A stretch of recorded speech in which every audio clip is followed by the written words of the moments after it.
Good day. Сәлем, менің қымбатты достарым, құрмандарым. Қалдарыңыз қалай? How are you? Now let's continue our lesson. Сабағымызды жалғастырайық. Prepositions of place.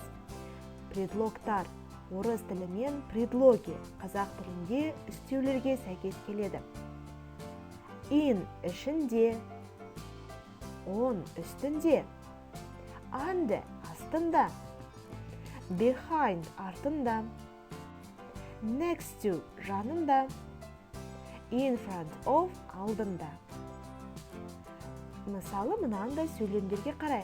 A cat is мысық қораптың ішінде, in.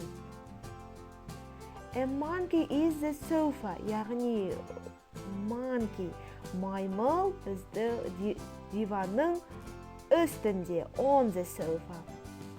A fox is the tree, next to жанында. A dog is the table, under the table, стөлдің астында. A bear is the box, ал енді қонжықтың қай жақта екенін анықтайық. Behind артында, қораптың артында. A rabbit is the tree, in front of ағаштың алдында тұр. Назарларыңызға рахмет.